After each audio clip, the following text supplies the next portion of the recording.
pavement, my hands trembling as I clutched the worn-out blanket around me. The harsh city wind bit into my skin, my once perfect manicure now chipped and dirty. Strands of my golden brown hair, once sleek and styled, hung limply around my face. I barely recognized myself in the storefront reflection. The transformation was complete. This wasn't just a disguise. This was a test. For years, I had stood by my husband, Daniel Carter, the powerful, wealthy CEO of Carter Enterprises. I had loved him, supported him, and believed that our bond was stronger than the fortune we had built together. But whispers of his growing arrogance, his disdain for those beneath his status, had reached me like warning bells. Then came the rumors of him entertaining younger, more glamorous women behind my back. I had to know the truth. And so, I vanished. For the past 3 weeks, I had let the world think that I was missing. I had given up my name, my wealth, my comfortable life, and had become someone else, a woman without a home, without influence. And now, standing outside his office building in ragged clothes, my heart pounded against my ribs. Today, I would find out who Daniel truly was. I took a deep breath and stepped into the grand lobby of Carter Enterprises. The warm air hit my face, but it did nothing to erase the chill in my bones. Every detail of the space screamed wealth: polished marble floors, towering chandeliers, suited executives rushing past me, without a second glance. I felt the weight of my disguise pressing on me as I shuffled forward, my eyes scanning for Daniel. And then I saw him, tall, composed, and as striking as ever in his tailored black suit. Daniel stood near the reception, laughing at something his assistant whispered in his ear. But there was something colder in his demeanor now, something detached. I swallowed hard and approached. "Sir," I croaked, forcing my voice to tremble. "Please, could you spare some change for food?" He barely looked at me. His lips curled in distaste as he waved a dismissive hand. "I don't carry cash," he said flatly. "Please," I pressed, forcing my voice to shake with desperation. I used to have everything, but I lost it all. I just need a little help." His assistant sneered. "Security," she called, signaling 2 guards. Before I could say another word, I felt strong hands grip my arms. "Out," one of them barked. Daniel didn't stop them. He didn't even flinch. I was dragged out onto the cold pavement, my body hitting the hard ground as the doors slammed behind me. The humiliation burned hotter than the cold. But beneath the shame, beneath the pain, something inside me hardened. He had failed.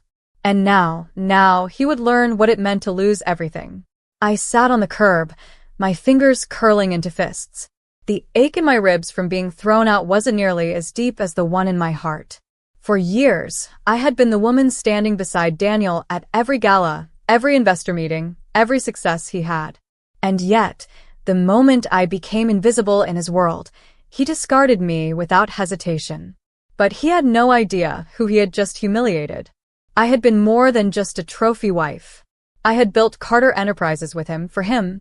I had connections, influence, and a sharp mind that had always been the secret weapon behind his rise. And now, I was going to use every ounce of power I had left to make sure he regretted ever looking down on me. I pulled out the one thing I had kept from my old life, my phone. A separate account I had kept hidden. A single call. And the game began. I didn't waste time. After leaving Carter Enterprises, I disappeared into the depths of the city, slipping into an underground cafe I knew wouldn't draw attention. I pulled my hood over my face and dialed the number of the one person I knew would stand by me, Vincent Hayes, my most trusted ally and the silent force behind many of Daniel's business decisions. He picked up on the first ring. "Vincent, it's me," I whispered. There was a pause. Then his voice sharpened. "Sophia? Where the hell have you been? Everyone's saying you're missing." "Yes, I know. And I needed to stay that way." Vincent exhaled sharply. "Talk to me?" I took a breath, steadying my emotions. "I just went to Daniel.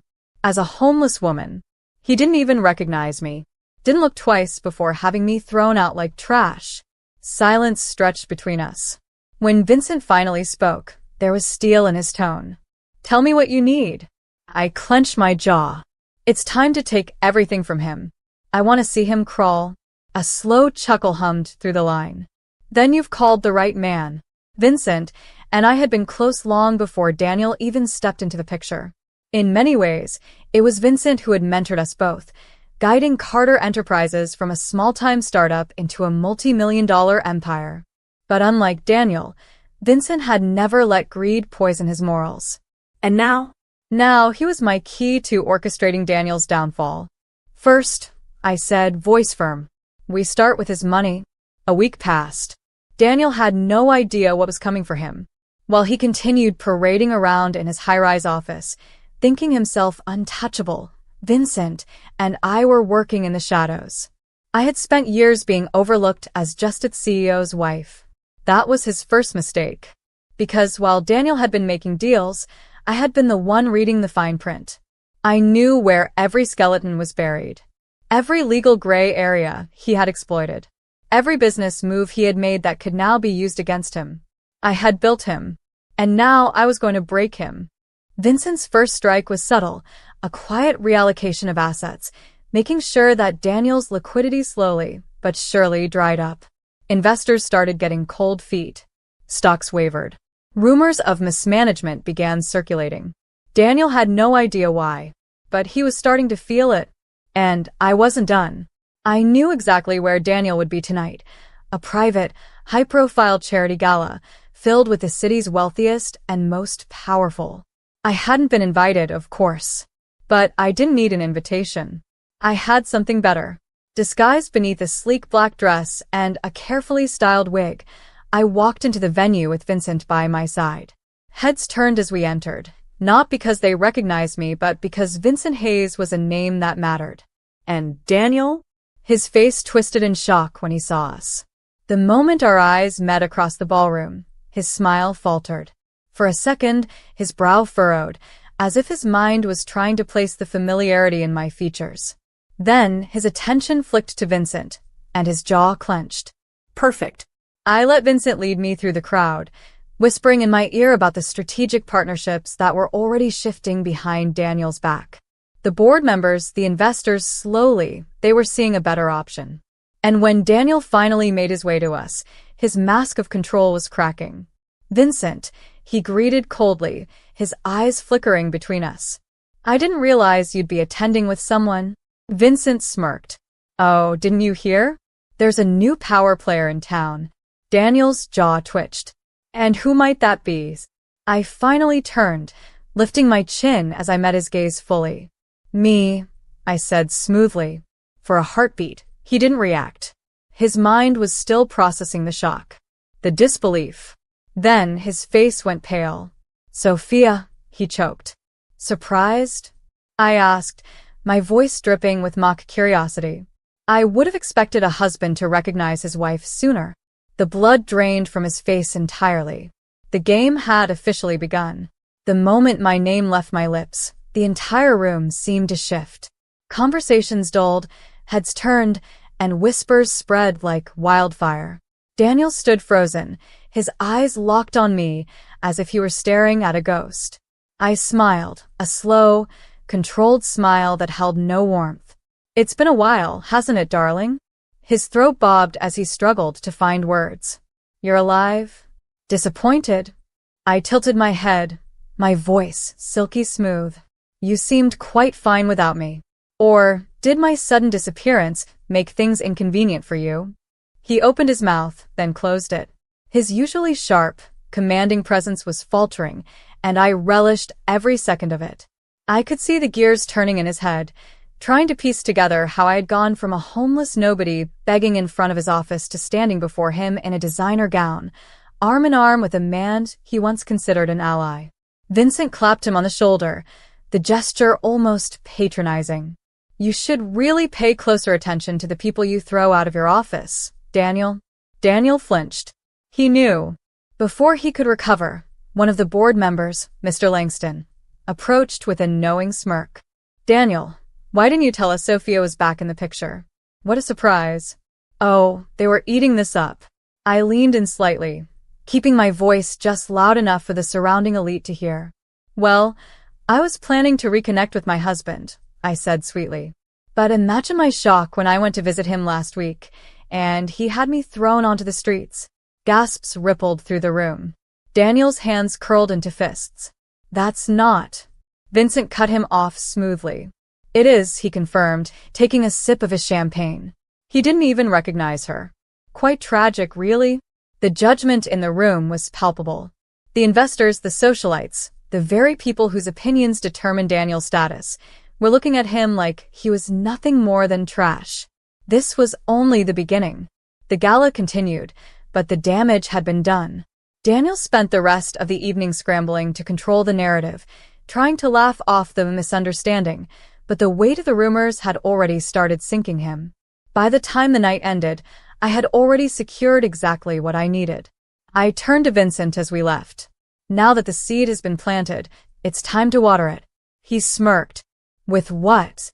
"His reputation is the only thing keeping him afloat," I murmured, watching as Daniel stormed out of the venue, his fists clenched, his face dark with fury. "Let's see how well he swims when we start pulling those strings." The next morning, the news broke. CEO Daniel Carter's wife returns after mysterious disappearance, and he had her thrown out like a beggar. It was everywhere. Business circles. High society. The press had latched onto the scandal like vultures to fresh meat.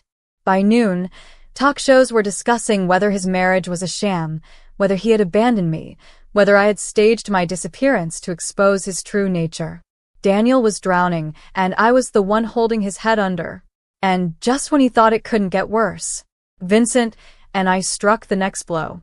Daniel had built his empire on perception, on looking like the man investors could trust.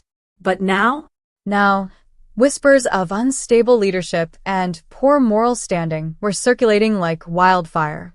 No one wanted to be associated with the CEO whose name was trending for all the wrong reasons. Investors started pulling back. Contracts were reconsidered. Business associates suddenly became unavailable for meetings. And the best part? He had no idea how it was happening so fast. I did.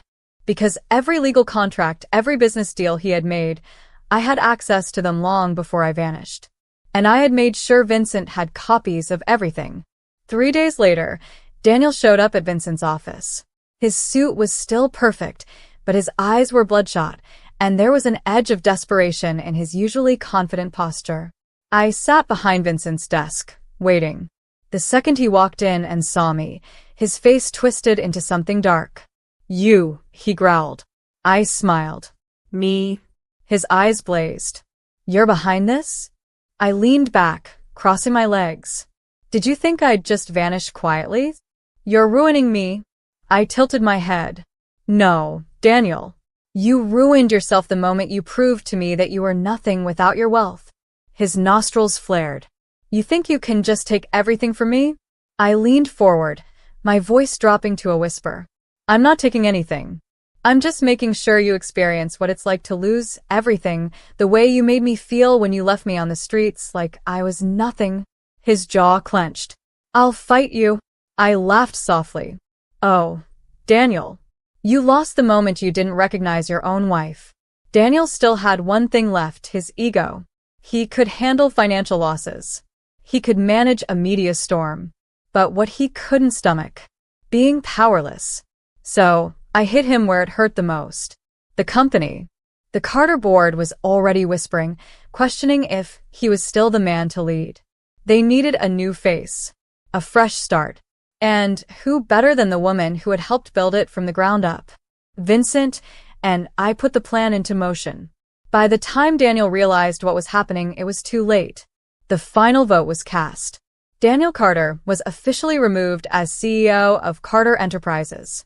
And I took a seat. The last thing I saw before he stormed out of the building was the look in his eyes. Regret. Rage. And the horrifying realization that he had underestimated me for the last time. Daniel lost everything. The money.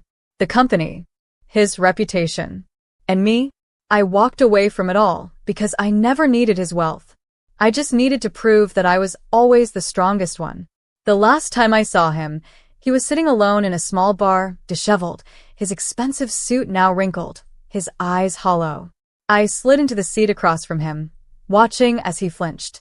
"You did this to me," he whispered. I took a slow sip of my drink. "No, Daniel. You did this to yourself." He swallowed hard. "Do you regret it?" I smiled, a quiet satisfaction in my chest. "No." Then I stood, leaving him with nothing but the weight of his own mistakes. And for the first time in his life, Daniel Carter truly understood what it meant to be powerless. Days passed, then weeks. Daniel had vanished from the high society he once thrived in. The city had moved on, his name now a mere whisper of a once powerful man who had lost everything. But I wasn't done. You see, losing his company and his fortune wasn't enough. Because deep down, I knew that Daniel still had hope. That part of him believed he could claw his way back. I needed to extinguish that hope. So I made sure he had nowhere to turn. I made a few calls, just enough to let the right people know that Daniel Carter was a sinking ship. His former business associates? They cut ties. The high society friends who used to grovel at his feet? They blocked his number. His lawyer? No longer available. Even his luxury penthouse? Gone. Seized as collateral for his unpaid debts. And just like that, Daniel Carter, the man who once ruled over an empire, was now a nobody. Homeless. Alone. Just as he had left me. I found him one night, sitting on a park bench, staring blankly at the ground. The tailored suits were gone. The arrogance in his eyes had dimmed. He looked thinner, exhausted. When I stepped in front of him, he flinched as if my presence alone was a reminder of his downfall. "Well," I murmured, crossing my arms. "How's life treating you, darlings?" His jaw tightened. "What do you want?" I tilted my head. "I wanted to see what rock bottom looks like on you." His lips parted, but no words came. He had no fight left in him. No power. No control. "Are you satisfied?" His voice was hoarse, barely more than a whisper. I took a long breath, watching the broken man in front of me. Was I? Had I gotten what I wanted? For a moment, I almost felt something. Pity? Regret? No. Not regret. But maybe a twisted sense of closure. "You did this to yourself, Daniel," I said finally. "The moment you discarded me like I was nothing, you sealed your fate." His head dropped, shoulders slumping. I know. That stopped me. I had expected him to argue, to defend himself, to find some way to twist the blame. But instead, he looked up at me, his eyes dark and hollow. "I know, Sophia." And he swallowed hard. "I regret everything." My breath caught for just a second. Was this real? Or just another desperate attempt at manipulation? "I was a fool," he admitted, voice raw. "I let power blind me. I let greed, pride, destroy the one person who ever truly cared about me. I see it now. I see what I lost." I narrowed my eyes. "And why should I care?" He let out a bitter chuckle. "You shouldn't. You won. I lost. I have nothing left, and I deserve it." For the first time, there was no fight in his voice. No arrogance. No denial. Just a man who had been stripped of everything. I should have walked away then. But instead I stayed, listening, because a part of me needed to hear him admit it, to know that I was right about him all along. "If I could go back, I'd change everything," he murmured. I studied him carefully. "But you can't." He exhaled. "I know." Silence stretched between us. The man in front of me was no longer the Daniel Carter I once loved. He was a shadow of that man. And suddenly I felt nothing. No more rage. No more hatred. Just closure. "Goodbye, Daniel." I turned and walked away. For the first time, I was the one leaving him behind. It took time, but eventually I found peace. Not because I had destroyed Daniel, but because I had rebuilt myself. Stronger. Smarter. Untouchable. I wasn't the same woman who once stood in his shadow. I was the woman who had risen from the ashes of betrayal and reclaimed her own power. And Daniel? Well, some ghosts are meant to stay buried. Years later, I saw him again. He was working at a small bookstore, his once proud posture replaced by quiet humility. He didn't see me, and I didn't approach him, because I had already won. And he would spend the rest